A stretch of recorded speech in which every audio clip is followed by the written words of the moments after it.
Hello dear student, welcome to Ranker science classes. इसमें हम MPPSC prelims में जो हिस्ट्री में नया टॉपिक ऐड हुआ है उसको डिस्कस कर रहे हैं। कुछ इम्पोर्टेंट फैक्ट और MCQs जो कि एग्ज़ाम पर्पस से बहुत ही इम्पोर्टेंट है। तो चलिए स्टार्ट करते हैं।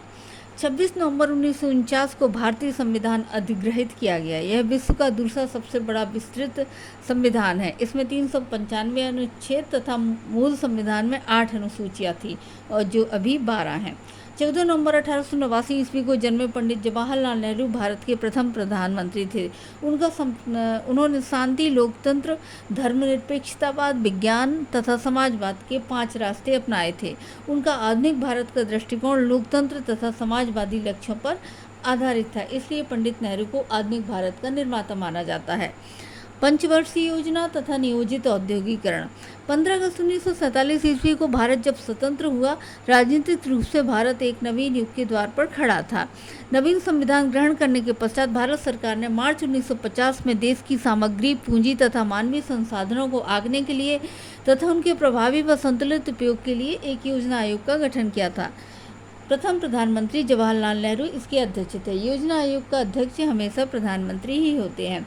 भारत में पंचवर्षीय योजनाओं का प्रमुख उद्देश्य राष्ट्रीय आय में वृद्धि करना, तीव्र औद्योगिकरण, पूर्ण रोजगार की उपलब्धि तथा सबसे महत्वपूर्ण उद्देश्य आत्मनिर्भरता, साथ ही जीवन स्तर में सुधार करना, सामाजिक न्याय की उपलब्धि, आर्थिक आत्मनिर्भरता। हालांकि केंद्रीय सरकार ने आर्थिक नीति 1991 से अपनी आर्थिक नीति बदल ली थी। प्रथम पंचवर्षीय योजनाएं जो 1947 से 1964 तक का जो भारत का एकीकरण व पुनर्गठन है, उसमें 3 योजनाओं को, पंचवर्षीय योजनाओं को हमें इसमें ऐड करना है और इनके इम्पोर्टेंट फैक्ट को ध्यान में रखना है, लर्न करना है। ये एग्ज़ाम के पर्पज़ से बहुत ही इम्पोर्टेंट है। प्रथम पंचवर्षीय योजना, इसका सन याद रखना है कि ये कब से कब तक रही, 1951-52 से 1955-56। इसका उद्देश्य था आर्थिक असमानता को सही करना, राष्ट्रीय आय में वृद्धि, और इसका मुख्य उद्देश्य था कृषि, सिंचाई तथा बिजली को प्राथमिकता। प्रथम पंचवर्षीय योजना, इसमें इसका उद्देश्य क्या था? कृषि, एक वर्ड याद रखिए। दूसरा, इसमें कितनी वृद्धि दर इनका लक्ष्य था और अचीव कितना किया गया, ये भी इम्पोर्टेंट है। 5% से 7% राष्ट्रीय आय को रखा गया उद्देश्य, जबकि अचीव किया 3.6% विकास दर प्राप्त की गई। ये दोनों फैक्ट इम्पोर्टेंट है। दूसरी योजना 1956-57 से 60-61 तक चली। इसमें समाजवादी प्रारूप को प्राप्त करने का लक्ष्य दूसरी पंचवर्षीय योजना में रखा। इसका उद्देश्य था, दूसरी पंचवर्षीय योजना PC महालनोबिस मॉडल पर भी आधारित थी। इसमें औद्योगिकीकरण, पहले का कृषि और दूसरे का क्या था लक्ष्य? औद्योगिकीकरण। ये 2 वर्ड याद रखना है। पहली पंचवर्षीय योजना को कृषि को प्राथमिकता, दूसरे को औद्योगिकीकरण। 1965-66 तक 30% बढ़ोतरी, राष्ट्रीय आय में 30% बढ़ोतरी तथा इसी काल के दौरान 17% प्रति व्यक्ति आय में बढ़ोतरी इनका उद्देश्य था। ये बहुत ही इम्पोर्टेंट है। और अचीव कितना किया गया? 2.2%। तीसरी पंचवर्षीय योजना 1961-62 से 65-66 तक रही। ये भी अपने पूरा कार्यकाल नहीं कर पाई। इसमें खाद्यान्न में आत्मनिर्भरता इसका मुख्य लक्ष्य था। राष्ट्रीय आय को 5% तक बढ़ाना था। कृषि सुधार, इस समय 1964 तक कृषि में सुधार किए गए। कृषि उत्पादकता को बढ़ाने के लिए संस्थागत कदम तथा टेक्नोलॉजिकल और प्रौद्योगिकी कदम उठाए गए। संस्थागत कदम के अंतर्गत भूमि में सुधार किया गया, बिचौलियों का उन्मूलन किया गया। 1968 में प्रभावी ये कानून बना गया। राज्य सरकारों ने कानून बनाकर जमींदारों के, बिचौलियों के अधिकारों को खत्म किया और ये पूरी तरीके से राज्यों में लागू किया गया। 1968 में बिचौलियों का उन्मूलन हुआ। लगभग 30 मिलियन कृषक जमींदारी उन्मूलन से लाभान्वित हुए। खेती की भूमि पर सुधार किया गया। एक सीमा से बाहर भूमि रखने वालों को अपनी अतिरिक्त भूमि को समर्पित करना पड़ता था। तथा उन्हें निर्धनों में बांटा गया, मतलब कृषि क्षेत्र में सुधार किया गया। कृषि भूमि की चकबंदी की गई, जिसमें खेती के बार बार टुकड़ों को बांटने से बचाने के लिए चकबंदी सबसे अच्छा तरीका प्रयुक्त किया गया। कृषि योग्य भूमि को दिया गया। लगभग इम्पोर्टेंट है, 15 राज्यों में चकबंदी कानून को पारित किया गया। सहयोगात्मक कृषि को बढ़ावा दिया गया। जो भारतीय कृषक के लिए आर्थिक कृषि खेती करना उनकी कल्पना थी, लेकिन इसमें आर्थिक रूप से मजबूत करने के लिए सहयोगात्मक कृषि को बढ़ावा दिया गया। तकनीकी परिमाप और सिंचाई के साधनों को बढ़ावा दिया गया। खाद्यान्नों को, उत्तम बीज को भी बढ़ावा दिया गया। राज्य कृषि निगम 1969 में प्रामाणिक बीजों के वितरण तथा उत्पादन को स्थापित करने के लिए स्थापित किया गया। 1960 में इम्पोर्टेंट है, हरित क्रांति की शुरुआत हुई, जो गेहूं तथा चावल से रिलेटेड थी। तीसरी योजना में कृषि उत्पादन को बढ़ाने के लिए कई कार्यक्रमों को क्रियान्वित किया गया। कई प्रकार की उपज बढ़ाने के कार्यक्रमों को क्रियान्वित किया गया। HYB के अंतर्गत मुख्य बीजों के स्तर को ऊंचा उठाकर पर हेक्टेयर भूमि पर उपज को बढ़ाने पर बल दिया गया। ऋण तथा वित्तीय सुविधाओं में सुधार किया गया। कई एजेंसियां जो किसानों को ऋण प्रदान करती हैं, इसमें सबसे पुरानी है प्रारंभिक कृषि ऋण समाज, जबकि भूमि बैंक लंबे समय की शर्तों पर किसानों को ऋण प्रदान करते थे। केंद्रीय कोऑपरेटिव बैंक से राज्य कोऑपरेटिव बैंक से बंधे थे। धीरे धीरे वाणिज्यिक बैंक ग्रामीण बैंक के लिए दूसरा साधन बन गए। तीसरे क्षेत्र वाली एजेंसी क्षेत्रीय ग्रामीण बैंक कहलाती है, जिसकी शुरुआत RRB जिसको कहते हैं 1975 में शुरुआत हुई इसकी। कृषि तथा ग्रामीण विकास बैंक, जिसे नाबार्ड कहते हैं, national rural bank of India. कृषि तथा ग्रामीण विकास बैंक एक राष्ट्रीय बैंक है, जिसमें कृषि तथा ग्रामीण ऋण के लिए शीर्ष पर पुनर्वित्तीय ऋण देने की संस्था है। नाबार्ड बहुत से SCBS तथा RRBS की ऋण देने वाली संस्था के रूप में कार्य करता है। नाबार्ड के पूर्व इस कार्य का संचालन व नियम RBI करता था।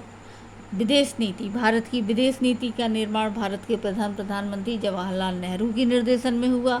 1927 के पश्चात नेहरू ने कांग्रेस की विदेश नीति का निर्माण में सक्रिय भूमिका का निर्वाह किया।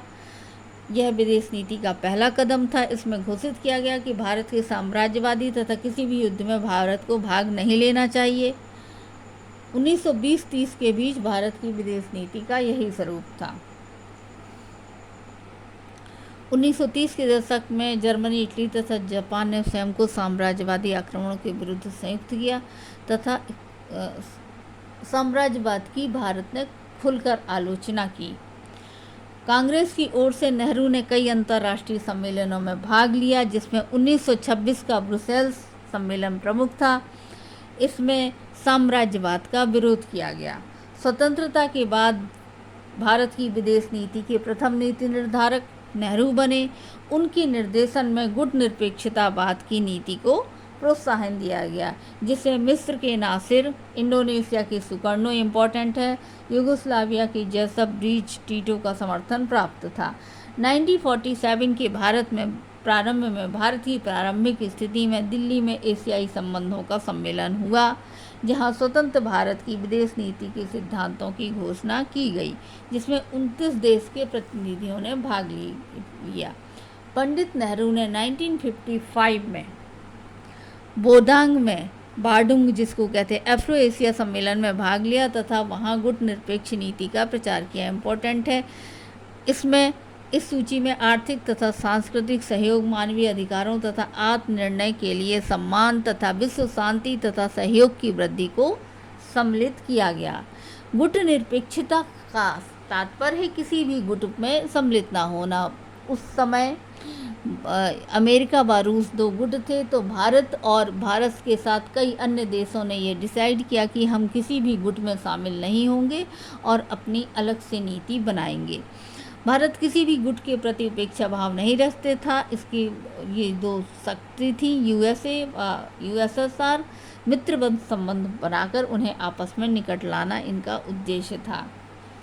गुट निरपेक्ष अकेला रहना नहीं है, बल्कि विश्व के सभी देशों के साथ कूटनीतिक संबंध बनाना है। इम्पोर्टेंट है कि गुट निरपेक्षता अकेला रहना नहीं है। गुट निरपेक्ष इम्पोर्टेंट है। गुट निरपेक्षता की नीति का आधार पंचशील है, और ये पंचशील 1954 में प्रधानमंत्री जवाहरलाल नेहरू ने इन 5 सिद्धांतों की घोषणा की, जिसका सर्वप्रथम प्रयोग चीन के प्रधानमंत्री श्री चाउ एन लाई के साथ तिब्बत समझौता करते समय पंडित नेहरू ने किया था। चीन के प्रधानमंत्री ने इनके प्रति पूर्ण आस्था प्रकट की थी। ये सिद्धांत थे प्रभुसत्ता, क्षेत्रीय अखंडता, अनाक्रमण, अहस्तक्षेप, समानता तथा पारस्परिक सहयोग व लाभ, शांतिपूर्ण सह अस्तित्व। अप्रैल 1955 तक बर्मा, चीन, लाओस, नेपाल, वियतनाम, यूगोस्लाविया तथा कंबोडिया ने पंचशील को स्वीकृति दे दी थी।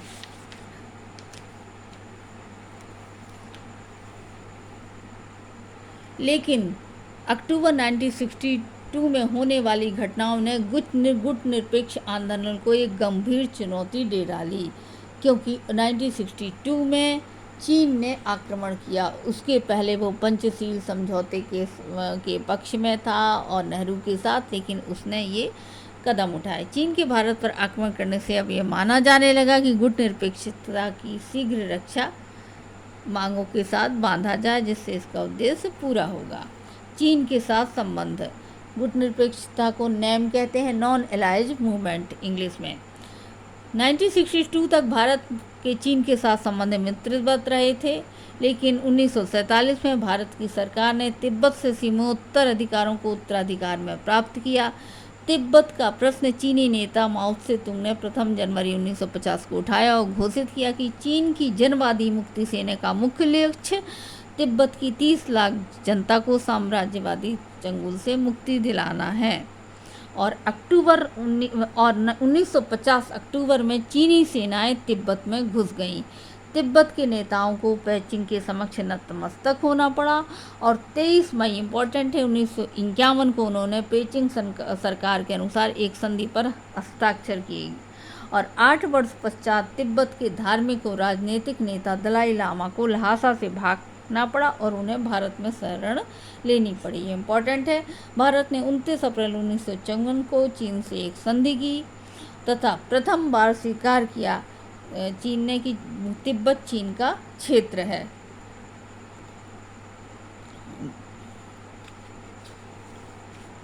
इसके अनुसार ब्रिटिश भारत की सरकार द्वारा तिब्बत ने अपने सीमा चीन अधिकारों को भारत ने छोड़ दिया और भारत ने स्वीकार कर लिया कि तिब्बत चीन का क्षेत्र है।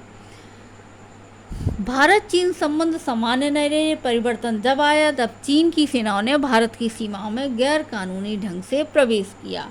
28 जुलाई 1965 को उन्होंने लद्दाख के दक्षिण में बरहौती इम्पोर्टेंट वर्ड है क्षेत्र पर अधिकार कर लिया तथा सितंबर में वे भारतीय भौगोलिक क्षेत्र में 10 मील तक अंदर घुस आए। 1959 में बरहौती के प्रश्न पर बैठक हुई। चीन इस बात पर सहमत हो गया कि वह इस क्षेत्र में अपनी सेनाएं हटा लेगा। 1960 में अप्रैल में चऊ तथा नेहरू के बीच हुई बातचीत विफल हो गई तथा चीनी सीमाओं तथा आकाश की सीमाओं का अतिक्रमण करने लगा। चीन सीमा विवादों के अतिरिक्त चीन तथा भारत के संबंधों में करवाहट तब आई जब भारत ने दलाई लामा को अपने यहाँ शरण दी। इम्पोर्टेंट है। 1959 में चीन ने कई बुद्ध मठों पर अतिक्रमण किया। तिब्बतियों का भारत में शरण दी जाए या नहीं, इस पर निर्णय लेने के लिए नेहरू ने एक सिद्धांत रखा।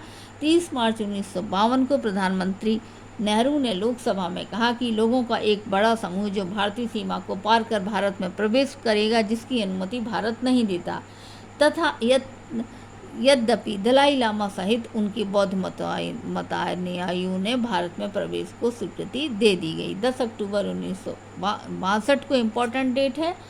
एक बड़ा आक्रमण चीन द्वारा भारतीय सीमाओं पर किया गया तथा चीन ने थांगला पर्वत पर कब्जा कर लिया, जो कि भारत चीन की पारंपरिक सीमा थी, और उसने मैकमोहन लाइन को मान्यता देने से अस्वीकार कर दिया।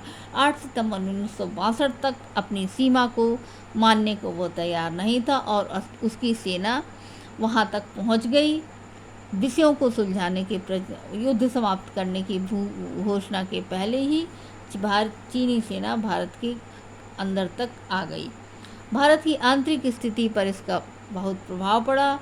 भारत की विदेश नीति भी इससे प्रभावित हुई। भारत की आर्थिक स्थिति में असंतुलन हुआ, विदेश नीति भी प्रभावित हुई और भारत को अब अनुभव हुआ कि अब उसे अपनी सैन्य व रक्षा विभाग पर खर्च करने की ज़रूरत है। 1962 से पूर्व गुटनिरपेक्ष आंदोलन रक्षा समझौतों से जुड़ा नहीं था, लेकिन इसके पश्चात फिर रक्षा प्रबंधों को प्रमुखता दी गई। Thank you.